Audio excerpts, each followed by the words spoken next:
This is the allegedly 30-year-old whiskey. No, 40.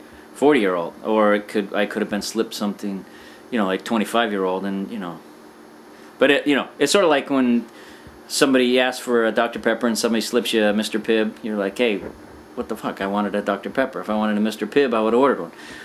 Anyway, suppose allegedly it's 40-year-old whiskey, and I'm very happy, and it's actually very smooth, but it's cut with Coke. So anyway, my name is Bob, and welcome to my world. I'm going to be talking and doing vlogs about things that are important to me in my life, and hopefully there's some connection and you guys read something in what I'm saying. It's enhances your life in some way or makes you smile or whatever.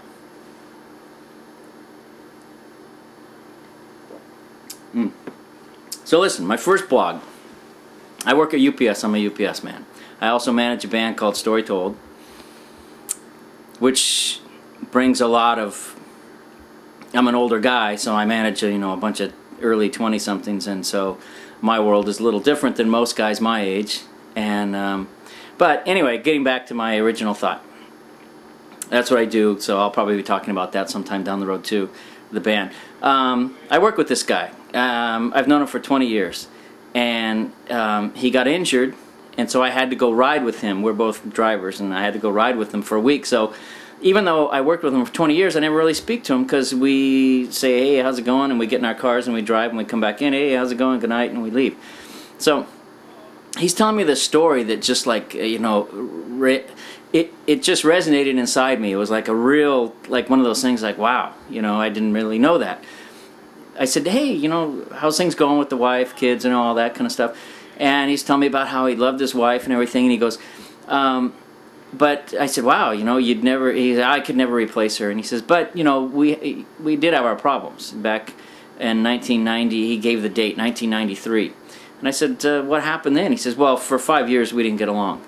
I said, 5 years? You just told me, you can't replace her. And I'm thinking, God, what? I was thinking, oh, they must have had an affair, somebody did something. Anyway, he tells me she came to him and was bothering him to get a vasectomy. And he was a little reticent. And she said, look, I've done my part. We got 2 kids. We're married. We're not going anywhere. You need to get a vasectomy. And so he said, okay. So he went down, and he'd heard about him, so he didn't think anything of it. He got a vasectomy, and after he healed up and everything was fine, he went into the bathroom, and he wanted to try out the new modified equipment. Just like a road test. So he goes into the bathroom, and he's going to twist one out. And sorry about that expression, but anyway, I don't know how else to say it. He's like going to work one out, going to rub one out, and well, he said, this is how he explained it to me. He goes, Bob, orgasms used to be like this.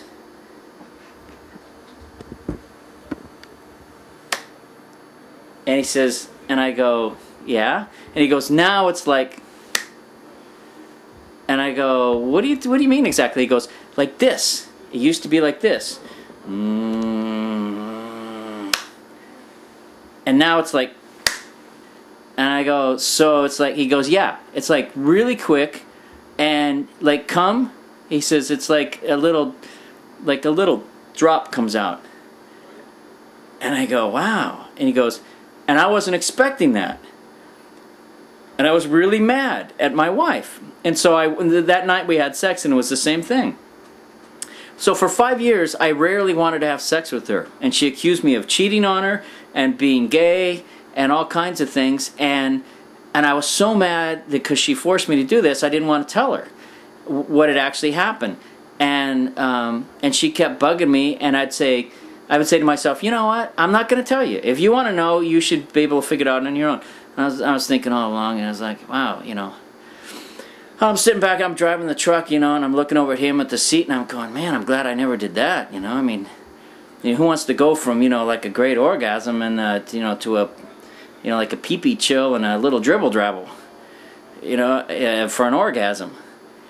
And so anyway, to make a long story short, finally he confronts her, and he tells her, what's going on.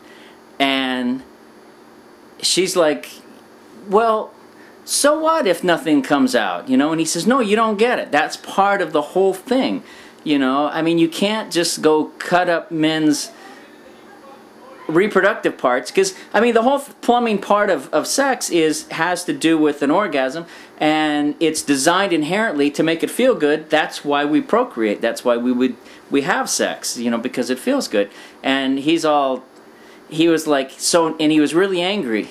And he was like, you know, now, it used to be like this, and now it's like that, you know, and I guess it scared her, you know, and I was thinking, you know what, I think that's probably where the first bitch slap came from. A guy came back from that operation and went into the bathroom, came back out and said, hey, you know what it's like now? It's like that. Now, come over here, because I'm going to give you some of this too, all right? So that's my story. That's where the bitch slap came from.